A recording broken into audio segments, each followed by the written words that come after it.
的肩来向上前，张开双手深呼吸。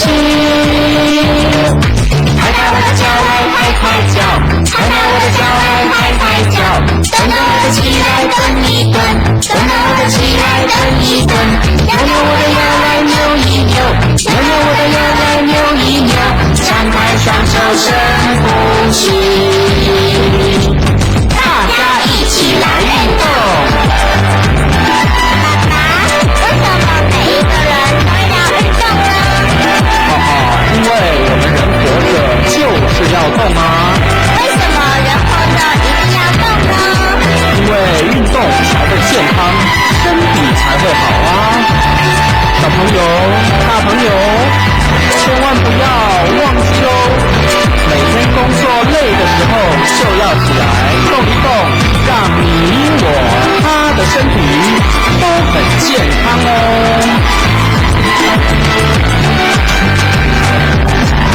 抬我的头来抬抬头，抬我的头来抬抬头，抬我的手来甩甩手，抬我的手来甩甩手，耸耸我的肩来向上前，耸耸我的肩来向上前，张开双手深呼吸。抬我的脚来抬抬脚，抬我的脚来抬抬脚，等等我的起来蹬一蹬，等等我的起来蹬一蹬，扭扭我的腰来扭一扭，扭扭我的腰来扭一扭，张开双手深呼吸。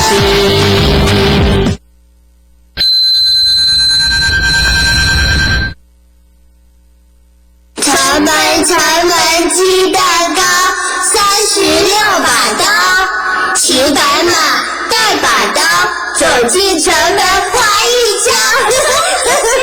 好好玩呢，小云姐姐，我们再来念一次。好，你的屁股不痛啊。好，我们再念一次。城门鸡蛋糕，36把刀，骑白马带把刀，走进城门画一枪。好玩，可是屁股真的有点痛的。我看看，还好没事。小云姐姐，我们这里的城门有多高呢？我们这里没有城门啊。有啊，就是那个门。那不叫城门，正确说法叫山门。山门，这里又不是山上，为什么要叫山门啊？可以叫4门啊。3门，那应该还有5门、6门、7门。停，你又在乱讲话了。我怎么听到有人在数门呢？是误光啦。他问我为什么要叫山门，不叫4门？这是个好问题。难得误光，也会有正常一点的问题。我看这样吧，我们一起到山门前，这样解释的比较清楚。好。哇，好漂亮哦！这是我第一次这么认真、这么仔细的看着我们家的门呢。因为你每次都跑跑跳跳的，当然没有认真看过啊。哇，师父，它就叫山门吗？是啊，佛教的建筑大都有一定的布局。进入寺院的第一座殿宇叫做山门殿，有些寺院的大门是3门并立的，中间有一大门，两边各有一小门。不论寺院的大门有3扇或是1扇，也不论寺院道场是在城市或是山林中，总之进入佛寺的大门都统称为山门。有1扇门的，也有3扇门的，那没有2扇门的吗？没有啊，一般只有1道门或3道门，所以山门才又叫做不二门。不二门，我只知道哆啦 A 梦有任意门，他的任意门很厉害哦，不管想去哪里，它都会帮你实现愿望。而且任意门里面有好多好多的宝物哦。我们的山门也很厉害啊，里面也有好多好多的佛教经典，这些经书才真的是宝物呢，你真是不识货。小林说的太棒了。以前在古代的丛林里，山门入口处都会供着一尊笑脸迎人的弥勒菩萨，代表欢喜迎接信众来山上。但是如果遇到了顽强的众生，不受慈悲摄受，就必须以力量来折服他。你要打架吗？如果有任意门，我就可以穿梭到假面骑士的世界，跟他们一起来对付这些坏蛋。咻咻咻！武国不是靠武力解决事情才叫厉害哦。真正厉害的人是不用一根胡子就可以打跑坏人的。可是我又没有胡子。这只是比喻，就像说，你看，在进了山门之后，会有一座四天殿，里面供奉四大金刚，或者伽蓝、韦陀菩萨，表示佛门虽然注重慈悲，但是慈悲要有力量。世间往往以强欺弱，弱肉强食，这时就需要金刚威严去对峙魔道的猖狂。因此，修行的人除了要有菩萨的慈悲心肠，也要有金刚怒目的威势，要恩威并济，宽严和度，才能使正法久住。就是要不怒而威的意思吗？是啊，所以你觉得是任意门厉害呢，还是佛教的山门厉害呀？都很厉害。那可不一定哦，因为你还没完全了解它厉害的地方。它还有什么厉害的事啊？刚刚师父只是在解释山门的由来，真正厉害的不是这个建筑体，而是在进了山门之后，依照个人修持不同，所得到的宝物就会不一样。就是说师父领进门，修行在个人的意思。您说里面有宝物，我怎么从来没见过？你当然不会见过啊，又没见你认真在读书。师父，我要怎样才可以得到宝物？你教我嘛。想要宝物吗？想要。所谓的三门是象征着信、解、行三者，也表示有智慧、慈悲、方便三解脱门的意思，并不一定有三扇门。三解脱门是菩萨精进菩提所修的三种法门。第一是智慧门，是说知进守退为智，知空无我为慧，一智故不求自乐，一慧故远离贪着。第二是慈悲门，与乐为慈，拔苦为悲，以慈悲施予一切众生安乐，以慈悲拔除一切众生的苦厄。第三是方便门，正直为方，外己为变，以正直故，生怜悯一切众生心，以外己故，远离供养恭敬自身心。师父，您一定要说的那么难吗？我才6岁耶，怎么可能听得懂嘛？让小莲姐姐简单的说吧。我们在路过山门的时候，就要想到进入佛门的第一堂课是三皈依：皈依佛、皈依法、皈依僧。它能指引我们走向光明，过上幸福、美满、快乐的生活。归呢是回头，这是最简单的，你还记得吧？那依呢是什么意思呢？依就是依靠的意思。很好哦，依就是依靠，是让我们从迷惑颠倒回头，依靠觉悟智慧，从邪知邪见回头。所以山门就是觉、正、静三门。哦，有一点点懂了。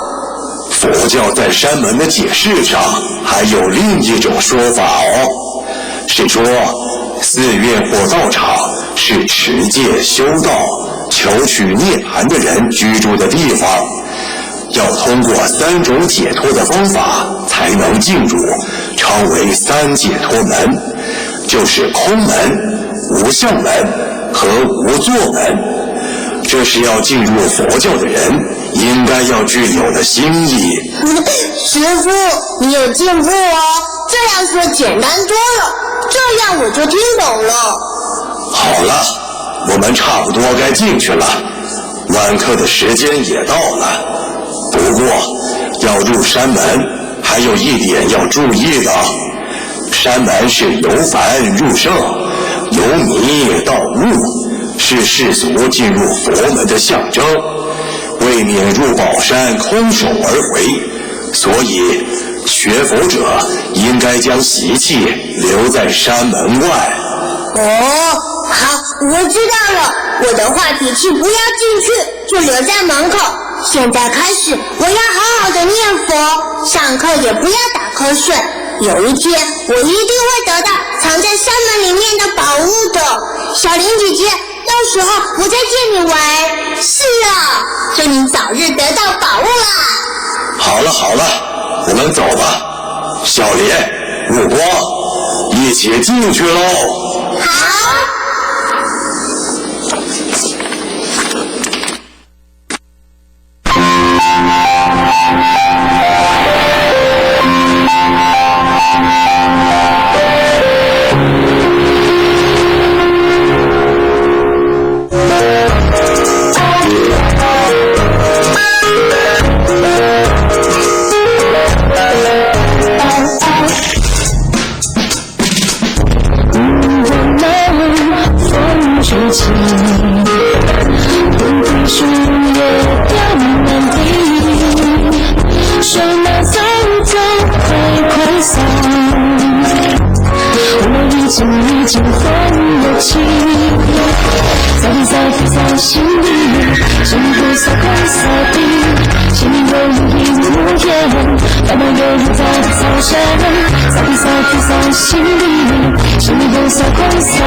一念心清净，处处莲花开，一花是世界，一叶一如来。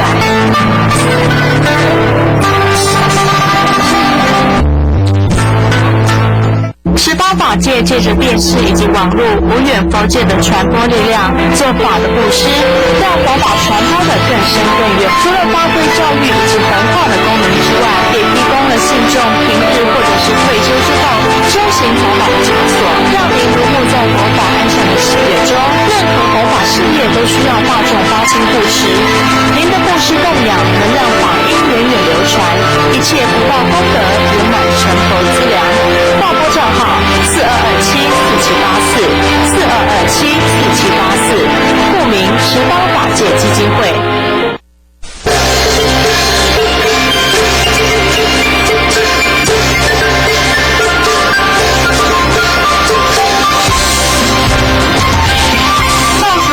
除旧岁，欢天喜地庆团圆。新的一年，祝福大家新年快乐，法喜充满。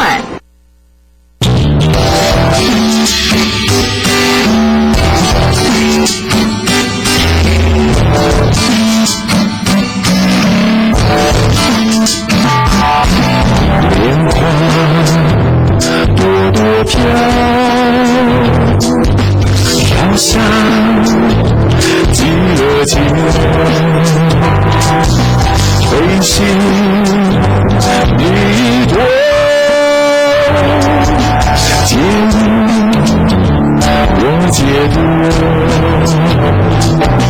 今夕无争执，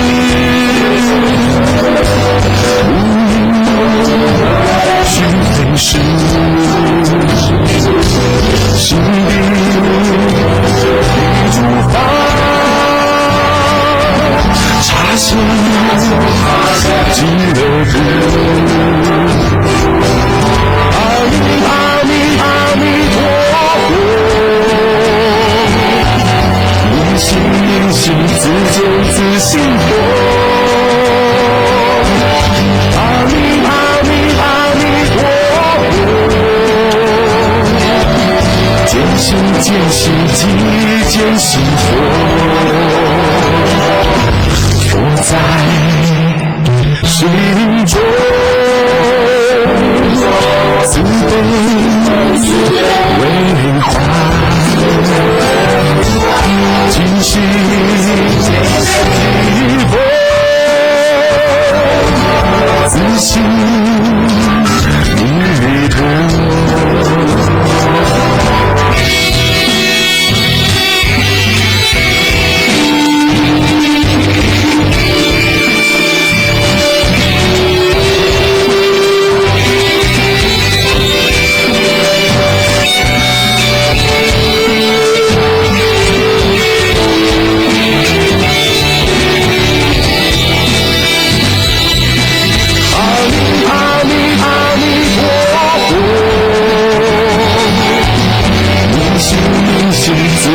自信佛，阿弥陀佛，真心见心即见心佛，佛在心中，慈悲。在遥远的须弥山十方法界有一个神奇宝盒，这个宝盒打开会有很多宝物跑出来哦。真的吗？这些宝物可以增长你的智慧，让你更聪明啊！有这么神奇啊！你去看一看就知道了。十方法界电视台节目包罗万象，内容包括有电视弘法、十方新闻、健康美食、生活法律、台语天地、自愿之美。哇，好精彩啊！我们要怎么样才能看得到呢？很简单啊，打开电视用遥控器就可以搜寻到一朵象征莲花绽开的频道，就是十方法界。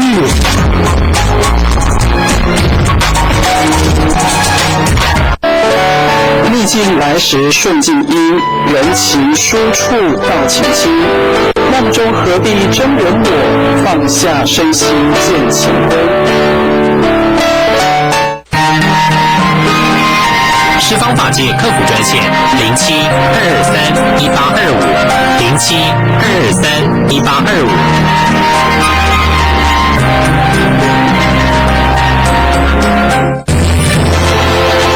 您现在所收看的是十方法界卫视。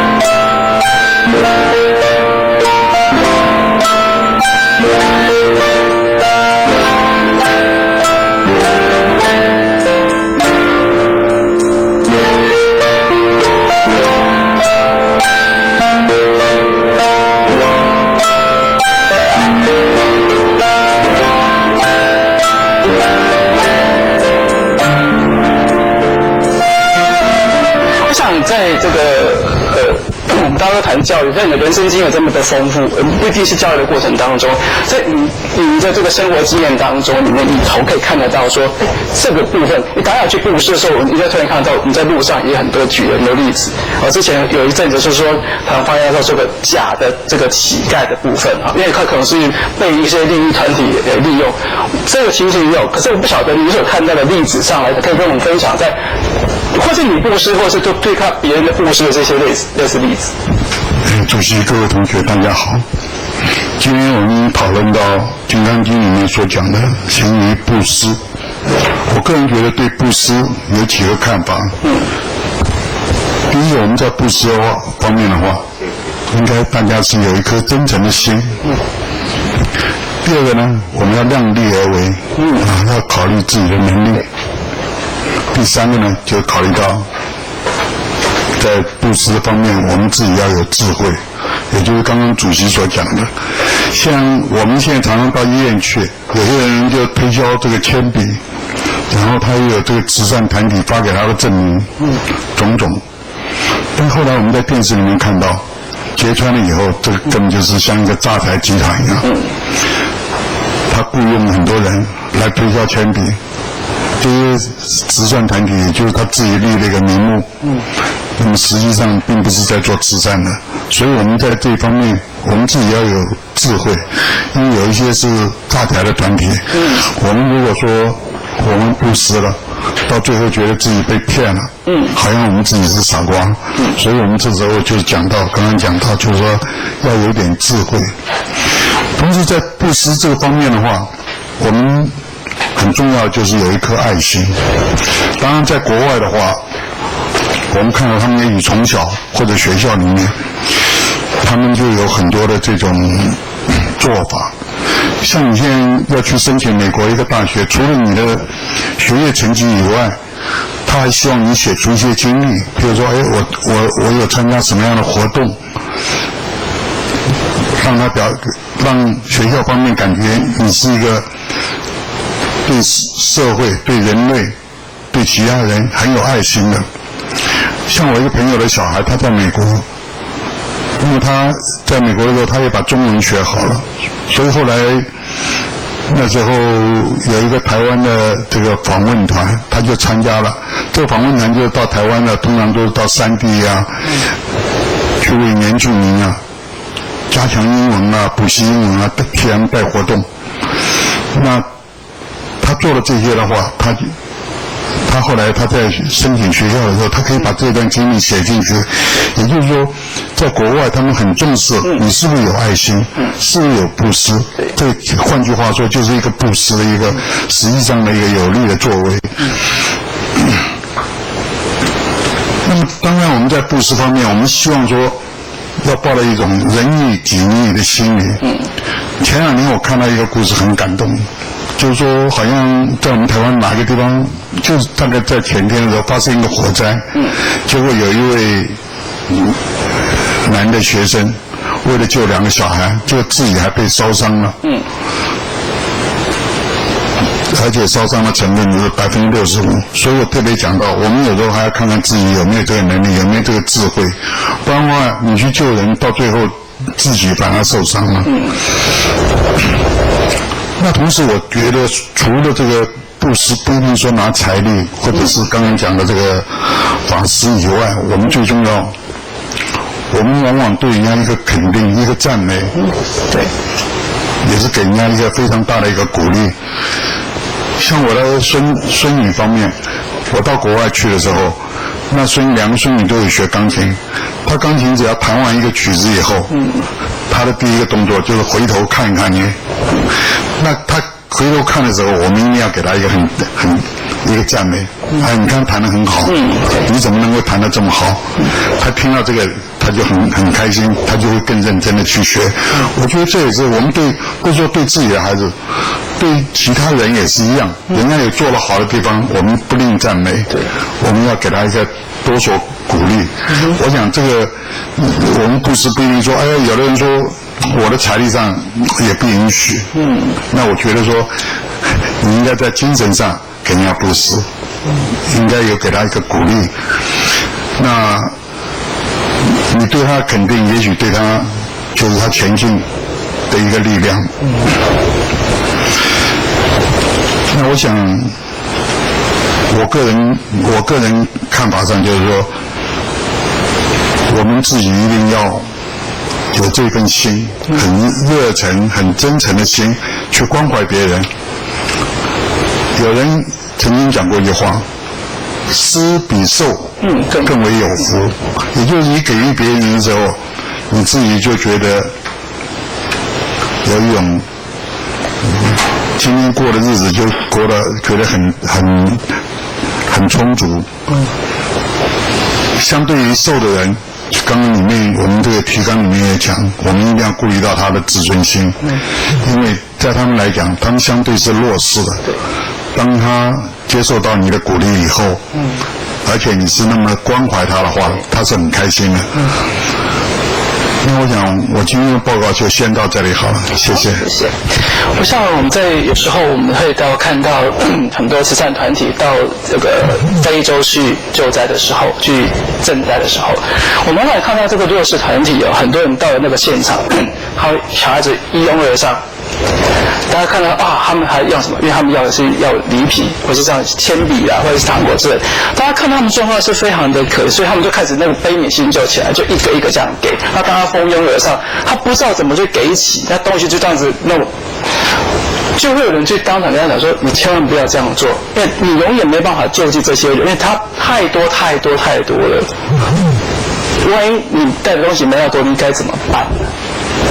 照顾不到一些怎么办？那其实其他人是不是有所谓的这个争执心、烦恼心都起来？那原本是一个很好的善意要去做这样的一个布施，可是没想到引发的只是一些不好的这些纷争也好，那就失去你当初要布施的本意。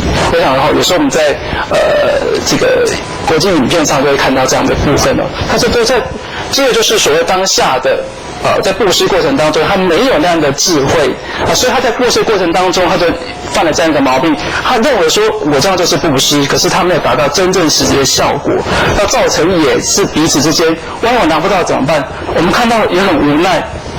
一个 K 博店露出那种眼神，我们看到也蛮心疼的。可是我们就是有点心有余而力不足这也就是会产生在布施过程中的一些遗憾的事情产生。那大概说我们去布施的时候，我们刚刚有分享到怎么样去关注到对方的感受。对方是不是能够领略到？当他领略到那个感受的时候，他也不会那样的这个觉得他自己是很卑微。所以佛陀曾经也是告诉我们在布施的时候，知道说他虽然是贫穷，他还是要他做回馈的部分，所谓的要济贫交富，做到济贫交富。我们都常常听到一个公案讲到这个贫婆布施当初佛陀要看到这个贫婆的时候，他就说：“我还有什么身上的东西可以供养佛陀？”他说：“有啊。”你说他说我那么的穷，我看到佛陀想供养，我有那个公斤想供养佛陀，可是他手无这个分文，他没有办法。可是佛陀说有啊，你有一颗爱心啊，你有一颗什么东西，你可以来做布施。他说，那我仅有我的身上的这个衣服，我就撕脚来布施给佛陀。佛陀非常非常感恩，他是已经那么的贫穷了，他还愿意布施。所以我们在这个看到国际赈灾日的情况之下，有时候像这个海燕风灾的时候，我们去菲律宾救灾的时候，为什么给他一些所谓的救济金，还要他们做竹筒税？就说你们再把他那个钱再布施出来，甚至他们一定给他们的米，他们自己还会觉得说，虽然有些人没有真的领到这些米，那么他们愿意抓一把米起来放到米铺买米面。他跟我说，每一个人就存了一把米，我就可以让更多的人来分享这样的这个没有分到米的这样的人，所以他们也是开始在布施。说虽然我是在一个需要帮助的一个人，可是他也愿意出来帮忙别人我想这也是一种布施的一个方式也是值得我们大家去赞叹。所以说不是布施不是有钱人的专利是一般的人，只要你有那颗心就可以来布施。那当然我们要施予的人跟要考虑到授予者的那个感受，不要影响到他的这个自尊是非常的重要。那么当然我们最后在故事当中，我们有一个也提到这个才师要量力而为，有时候我们的悲悯心一起也会受到所谓的一些不当的团体作为一些这个敛财的工具。我想在以前早期的时候，真的发生过在市场，我们上也看到很多。我就亲眼看到它是一个发财车，里面就有一些残障的人在车子里面，然后呢，他们就到一个定点之后到市场，通通把它放下来。然后那天刚好是下雨天，他们在地上这样子爬，这样子这个看着非常的可怜。然后推了一个那个推车，平板推车，那么上面就放了一些日用品还有一些那个香烛的东西，他就兜售。他希望呢大家引起他的悲悯心，然后来帮助他。然后呢，就有一个人，我印象非常深刻，他没有拿他任何东西，他就塞给他500块钱在他身上，然后他还说你不要给我这么多，我还是找钱给你。他说不是，我绝对不要你东西，我看你非常的可怜，那这个钱就放在身上，你就放着。他就只要把钱藏起来，他要把钱藏得很好。他想说这个钱一定是为他所用的，不用担心。结果我就看他到底发生什么事情，就这一圈走差不多，他们被赶上那个发财车的时候，要到下一个定点的时候，他是一个一个人去收身一个一个去收身，然后去收，刚好收他身上有一个500块钱，你说这下完蛋了。他被说出来说：“你怎么可以暗藏500块钱在身上？要全部充公就对了。”我当然看到，原来他是利用大家的这样的一个悲悯心去做敛财的工具。也就是说，当初我们想要去布施的时候，我们害怕说：“是不是他是真正需要我们被帮助的？他是不是背后的集团在操控？”还有曾经也看到过假的乞丐，他其实脚没有受伤，他就假装是他是这个残障人士，他用一个纸箱把脚套起来。我还以为是发生什么事情，他就是伪装当乞丐去做敛财部分。那也就是因为我们人就是有一颗悲悯心，所以利用了我们悲悯心，然后去做个敛财的工具。所以刚刚朱老师提到说，真的布施真的需要有那个智慧心去做判断。当下如果说你觉得他是真的有需要帮助的时候，我们在施以看自己的力量去做。最近我们常常提到说这个8分饱2分助人好，我们既然有这个能力，多余的才去帮助别人，需要做到量力而为，而不是说去自己都过不下去了，还要去帮助别人。我觉得这是比较属于愚昧的一种布施的方式所以大家必须要拿捏。那么现在再请这个李师兄来跟我们做一些分享我想在你的这个人生经验当中，我想你也会有去布施的这样的行为我刚才有举很多的例子，当你所看到的布施，或者你自己没有布施，或者是别人的经验告诉你，或者说你到什么样的团体当中，你觉得他们那些做法值得大家来做分享的。各位大德大家好，大家午安。或许因为我差不多30、40岁就有加入一些社团，社团呢也拿做一些公益的这种集体的嘛。对，比如讲对政府单位因为政府单位的经费有时候也是不高嘛。对。他固定有一个经费到满的时候，他说没有办法做。所以我们的社团就是主要就是说，补助一些政府的一些他没有办法经费不足的部分那这个一些经费的是从社团所有的人员，大家给干出嘛固定的费用，比如说1年的费用多少，那这个是一般社会比较大型的社团也经费，因为那社团很多种社团就是讲像狮子会啦，还是新商会这种也经费的较多嘛，收入较多，但是也大部分一半拢差不多用伫社团里面的那个消费掉。对，所以但是就是讲每一个单位每一个各自的社团，有很多社团嘛，社团里的各自单位就，譬如讲要做什么社团，大家联合起来先主任的金额较济，让做较济。譬如讲，他们当初的布施有需要跟你们定价，所以要最少要多少嘛？有吗？有一个固定的说，你如果参加这一个社团，譬如说以前那个捐血车，捐血车是以前那个狮子会第一部那个。很早那个好几年干90几年那种开始关的时候，陆续后边做这些捐血车出来嘛。捐血车加的，你看这个好谁要300多万，包括里面的设备。社会性的就是讲每一个单位。各一个社团，也各小社团嘛。对。来，你各个单位最少认养，是比讲伊个经济较好的一寡那个主管的人，伊就会出较侪钱嘛。这是个人的那个布施的状况。对。这个是属于社团的。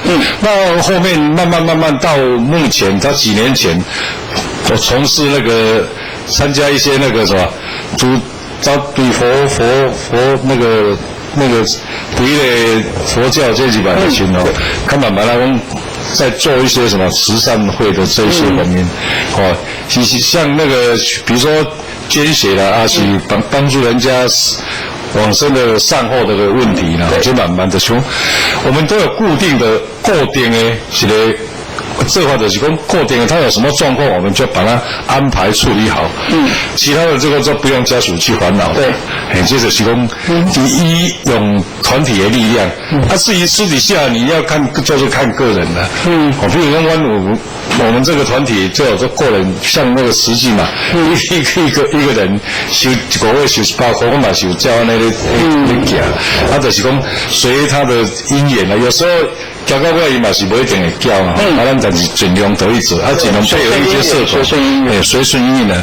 其实咱即马布施是做这种啊，不过咱这是经济上的布施，不过比如说我们拄到那个从身体上的问题的，那身体上我们的心身对不对？心咱即马是讲求心身灵嘛，对，其实身体我感觉身体的部分就是每个人的我也感觉是由我执产生很多身上的很多毛病。对，我执就是有时候我执排斥医生得给他的建议。这个嘛是产生蛮每一个人也产生毛病是个很大的原因嘛。也产生心理上、生理上的因为不能协调的时候，主人的产生这个毛病啊。我们当事者，咱知影讲，伊这是什么状况？因为有时候来，这个病人有时候2、3次接触的，知影伊大概的状况，处理问题，要怎么跟他协调？协调就是讲，咱讲的话要先要安怎互伊进来，对，互伊接受，就是接受互咱甲伊个人讲打开那个这个心窗的心房这个心理的窗甲它拍开的时候就很。大部分其实我接触到的有很多也是我们那个大山头的那个出家师傅病也是很多呢。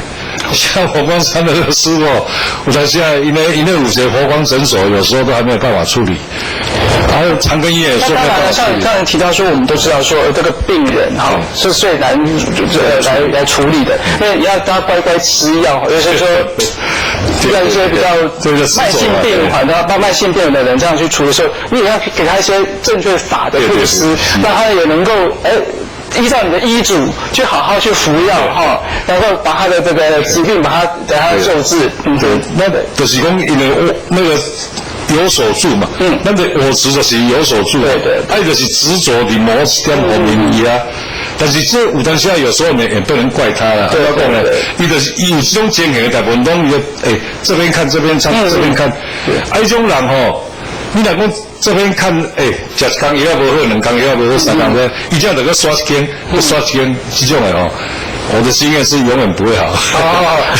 因为伊无含医生配合嘛，这种他不想拍底想拍治所以讲你这边突破伊的心王，讲一寡比如讲我有当时拢会叫人在念佛、念菩萨、然后慢慢消除于心中的那个。所以我尽量换句话，因为我们接触到宗教以后我感觉就是说，多数上都是因缘的问题。对，我们布施也是要因缘的。对，没有因缘，没有因缘不记足也是没有办法。对，这个是我的对从这方面的体会。也是因为因缘具足后才能够对症下药。对，好 ，OK， 好，谢谢李医师的分享。好，我想刚刚大家都在提到说，我们在做布施的过程当中，真的是需要一些智慧跟一些方法。那我们就是我们也面对非常多的这个慈善团体在做这个做募款的部分，那么现在募款部分也越来越多。那当然现在呢是说，经济的状况也不再那么像过去那么的好，所以真的是布施也要非常做到量力而为。说在财事的部分当中，有的人就是他自己本身有一些规划，那我说，我的所得大概多少钱？有人要讲说我的所得可能1/4，我会一定固定做捐献的这个规划。那么呢1/4，我就可能是用在于家庭的这个，或是做这个教育的基金。那我来1/4，我做什么样的？他有固定去做一个规划的一些部分。如果说我们要除了赚世间财之外，也要去累积所谓的功德法财。可是大家都一直觉得说，我做这些事情，大家可能会想到说，是不是我要有一些回报，所谓的我有的福报？那到底布施是不是有等于要有对价的关系，也要有回报的问题？大家都会去想到这个点。那我不晓得大家对于福报的这样看法是怎么样？就是说，什么叫做福报？那其实福报经起来定义是什么艺术？所以呢，福报是那个专业的。当我说所谓的福报的是，我有累积一定固定的财富，非常多的钱，那这叫做福报。然后或者是说我的子女他非常非常的有成就，那个叫做福报。或者是说我有什么样的一些社会地位叫做福报。其实佛陀在跟我们讲福报这样的观念的时候是什么？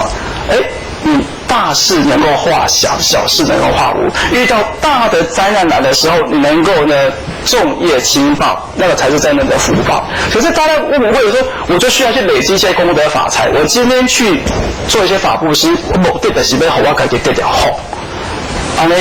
你觉得是这样的福报是真的是如你所得到的吗？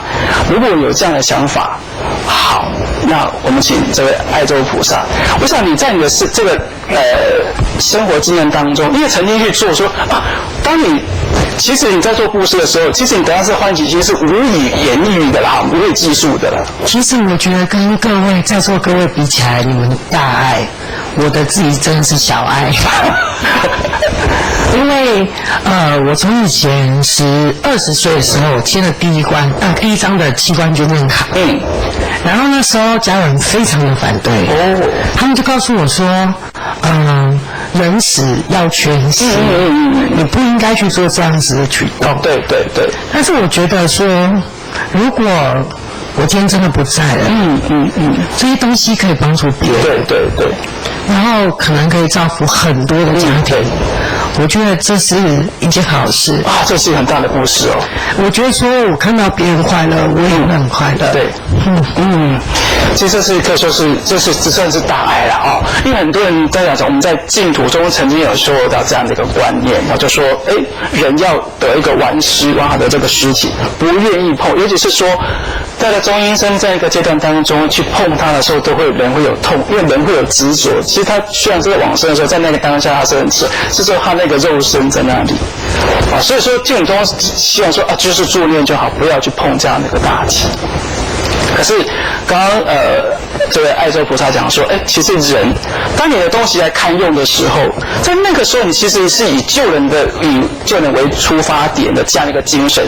我这个器官捐赠给他的时候，他就可以救人家一命现在不只是说很早的人就签了这个器官捐赠卡，有时候到年纪大了以后，真的很多器官都没有办法捐赠的时候，他还有眼角膜，尽量想办法去把这个东西这器官把它保存好去捐赠。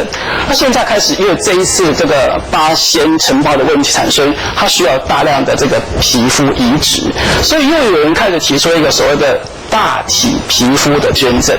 可是依照我们的观念上来讲人家已经往生已经非常辛苦，你要从上面把他那个皮肤取下来，然后去移植，这个好像听起来蛮可怕的。那个对一个往生者，他又说好像是有不敬，因为他又得不到这个晚福。那当初你刚刚有提到说你的家人反对，那怎么样开始去说服他们的呢？因为我是告诉他们说，我觉得其实可以留下来帮助别人。如果说今天我不在了，对，延续我的精神去帮助别人是一件很好的事情。因为如果说我今天真的就这样子走了，你们把我埋掉，或者是我丢掉了，我觉得那还是有很多家庭在受苦，对不对？然后我想问主持人，就是说，如果说像我们平常的捐血，或者是器官捐赠，还是骨髓捐赠，这些动作，是一个做布施的方式吗？还是说，对，这是一个非常大爱的布施，因为我们刚刚就是说，人往生的时候都会执着那个肉体。刚刚有提到说，因为很多因为佛教当中受到净土宗的影响，所以很多人说要保有完尸，不要去破坏它，所以他们也不主张器官捐赠这个部分。可是我们回过头来看，如果说今天当下这个人他签的器官捐赠卡，他也同意了，他有这个意愿，而不是被勉强的时候，我相信他应该也会乐于接受去帮助别人。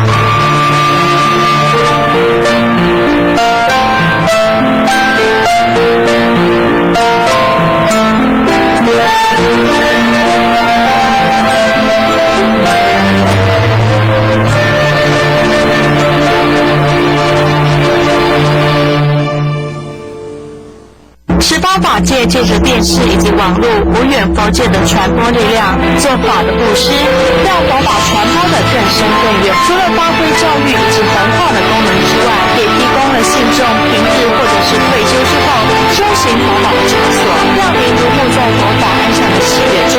任何佛法事业都需要大众发心布施，您的布施供养能让法音永远流传，一切福报功德圆满成佛资粮。大波账号42274784，42274784，户名十方法界基金会。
十方法界客服专线07-223-1825，07-223-1825。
大德居士菩萨，就到了我们前面这2段来解义药师经的时候了。